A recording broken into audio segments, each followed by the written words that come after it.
नमस्कार, आप देख रहे हैं TTN 24 और मैं श्रुति दुबे। खबर आ रही है मध्य प्रदेश से, जहां पंचायत चुनाव को लेकर हमारे न्यूज चैनल के विशेष संवाददाता जितेंद्र पटेल ने जिला पंचायत क्षेत्र क्रमांक 4 सदगुआ से भाजपा समर्थित प्रत्याशी जिला पंचायत सदस्य श्रीमती संतोष रानी पुत्र महेश पटेल से खास बातचीत हुई। आइए जानते हैं उन्होंने क्या कुछ कहा। नमस्कार, आप देख रहे हैं टाइम टीवी न्यूज़ और मैं हूं जितेंद्र पटेल। मध्य प्रदेश में पंचायत का जो दौर चल रहा है और इसी बीच हम पहुंचे हैं दमोह के क्षेत्र क्रमांक 4 से जिला पंचायत सदस्य पद हेतु जो कि चुनाव लड़ रहे हैं। हमारे साथ मौजूद हैं महेश पटेल जी। आइए हम उनसे जानते हैं क्षेत्र में उनका क्या रुझान है, किन मुद्दों को वो लेकर यहाँ पर आए हैं, क्या लोग इनके प्रति सोच रखते हैं। बहुत बहुत शुभकामनाएँ आपको। भैया, हम जानना चाहेंगे, आप इस बीच भ्रमण कर रहे हैं चुनाव को लेकर के, लोगों को आपका क्या प्रेम मिल रहा है, क्या उनसे रुझान मिल रहा है? ये सबसे पहली बात तो चूँकि मैं अपनी माँ संतोष रानी जी के नाम से ये नामांकन दाखिल किया था जी, और वो संतोष रानी पुत्र महेश पटेल के नाम से अभ्यर्थी हैं। और पूर्व में भी मैं 2010 में जिला पंचायत चुनाव लड़ चुका हूँ, जिसमें मुझे लगभग 10,000 वोट मिला था और मैं कुछ मतों से वो चुनाव हार गया था। लेकिन उसके बाद चुनाव हारने के बाद भी तुरंत मैंने पहले तो पूरे क्षेत्र का दौरा किया और जब से लेकर अब तक जनता के बीच में सतत संपर्क है। लोगों के जो भी सुख दुख में आना जाना होता है, लोगों के बीच मेरा आना जाना है और उनके जो भी काम होते हैं, एक छोटे से छोटा व्यक्ति भी मुझसे डायरेक्ट बात कर सकता है। ये मेरी सबसे बड़ी विशेषता है। कोई भी व्यक्ति मेरा हाथ पकड़ सकता है। मैं इस तरह के स्वभाव का व्यक्ति हूँ और आम आदमी को ये अपने आप में विश्वास रहता है कि यदि मेरा कोई काम यदि महेश पटेल से होगा तो मैं उसको कहीं भी आधी रात को भी मैं उसको पकड़ सकता हूँ। जनता का यही विश्वास हमारे लिए आज की डेट में सबसे बड़ा आशीर्वाद है जी। किन मुद्दों को लेकर आप चुनाव लड़ रहे हैं? चूँकि देखो, ये चुनाव जो होता है ये त्रिस्तरीय पंचायत चुनाव है और इसमें जो पंचायत की जो समस्याएं होती हैं, तो आज जो पंचायत में सबसे ज़्यादा विकास है वो भारतीय जनता पार्टी के यशस्वी प्रधानमंत्री आदरणीय श्री नरेंद्र मोदी जी के प्रयासों से है। आज किसी भी गांव में आप चले जाइए, आपको किसी भी गांव में प्रधानमंत्री आवास बनते हुए नज़र आ जाएंगे, क्योंकि गरीब के लिए सबसे महत्वपूर्ण होता है रोटी, कपड़ा और मकान। आज हमारे प्रधानमंत्री आदरणीय नरेंद्र मोदी जी के प्रयासों से प्रधानमंत्री आवास बनाए जा रहे हैं। अभी कोरोना काल में 2 वर्षों में आदरणीय प्रधानमंत्री नरेंद्र मोदी जी ने मुफ्त में राशन की व्यवस्था कराई है। आदरणीय शिवराज सिंह चौहान जी ने 1 रुपये किलो गेहूं में लगभग प्रत्येक परिवार को गेहूं उपलब्ध कराने की जो व्यवस्था की है, ये गांव के लिए हमें लगता है कि बहुत नींव का पत्थर साबित हुए हैं ये कई योजनाएं।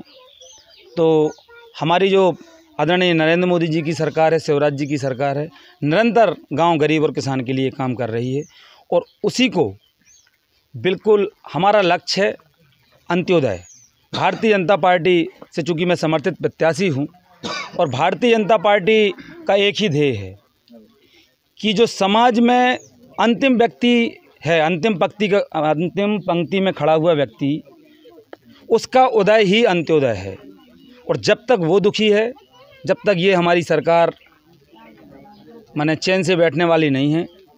गांव के अंतिम व्यक्ति का उदय हमारा लक्ष्य है और उसी को लेकर हम चुनाव लड़ रहे हैं। भैया, प्रायः देखा जा रहा है ऐसी बहुत सी ग्राम पंचायतें हैं जहां पर योजनाएं तो बहुत आती हैं, कहीं ना कहीं वो कागजों में सिमट कर रह जाती हैं। कोई ऐसा जनप्रतिनिधि उभर के सामने ही नहीं आ रहा है जो इन पंचायतों को सही ढंग से संचालित कर सकें। इन पर आपका क्या विचार है?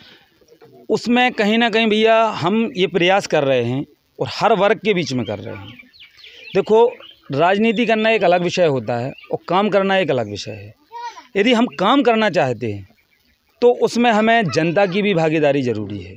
मैं जहाँ भी जा रहा हूँ, जो भी व्यक्ति मुझसे काम की बात कहता है, मैं उससे ये कहता हूँ कि आपको भी रिटर्न में काम कराना, लिखने की आदत डालनी होगी। आपकी जो समस्या है, जैसे अभी प्रधानमंत्री आवास कई लोगों के नहीं आए, तो मैं उनसे कहता हूँ कि हमारे बीच में जैसे जो भी वर्ग है, चाहे SC वर्ग हो, चाहे ST वर्ग हो, चाहे OBC हो, चाहे जनरल हो, सभी वर्गों के बीच में मैं जाकर उनके पढ़े लिखे युवाओं से मैं बात करता हूं और उनसे कहता हूं कि आप अपने बीच में एक योग्य नेतृत्व तैयार करें, ताकि वो आपकी समस्याओं को नोट करके रखे और वो हमें बताए, ताकि हम उसको उचित प्लेटफॉर्म पर ले जा सकें। यदि हमें समस्या ही नहीं पता चलेंगी, आज हम चुनाव में आए, आपने बता दिया, आपने कल यदि उस चीज़ को पुनः फोकस करके, हमने तो नोट किया ही है, हम तो उसको निरंतर लड़ ही रहे हैं, लेकिन आपके बीच में से भी यदि कुछ एक टीम बन जाएगी तो काम करने में हमें आसानी होगी और हम और वो दोनों मिलकर समस्या को दूर करने में मुझे लगता है अच्छी भूमिका निभाएंगे। आपका चुनाव चिन्ह क्या है? मेरा चुनाव चिन्ह लालटेन है और मेरा सभी से निवेदन है कि लालटेन जलाइए और जिला पंचायत क्षेत्र सदुआ में प्रकाश फैलाइए।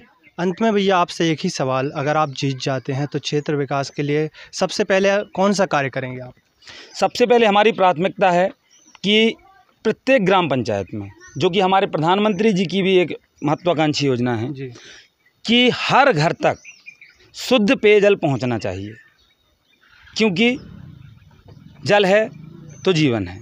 शुद्ध जल से बहुत सारी बीमारियां मतलब कंट्रोल हो जाती हैं, इसलिए हमारी प्राथमिकता है कि हर घर तक शुद्ध जल पहुंचना चाहिए। और शौचालय के निर्माण हो ही रहे हैं, अधिकतर हो चुके हैं, जहां भी जो बचे हैं। मैंने स्वच्छता बहुत महत्वपूर्ण चीज़ है, स्वच्छता और जल, स्वच्छ जल, ये हमारा मुख्य मतलब ध्येय होगा। देखने को मिल रहा है भैया आपके साथ काफ़ी काफिला भी चल रहा है, युवा हैं आपके साथ, क्या सोच के चल रहे हैं आपके साथ ये? देखो, युवाओं का एक ही उद्देश्य है कि संघर्षरत व्यक्ति को लगभग मैंने मेरी जब उम्र है, मैं कॉलेज लाइफ से ही मतलब छात्र राजनीति में रहा हूँ और विद्यार्थी परिषद का डिग्री कॉलेज का उपाध्यक्ष रहा, अखिल भारतीय विद्यार्थी परिषद की टीम में प्रांत कार्यकारिणी में रहा, किसानों के बीच में भी मैं भारतीय किसान मोर्चा का प्रदेश कार्य समिति सदस्य रहा।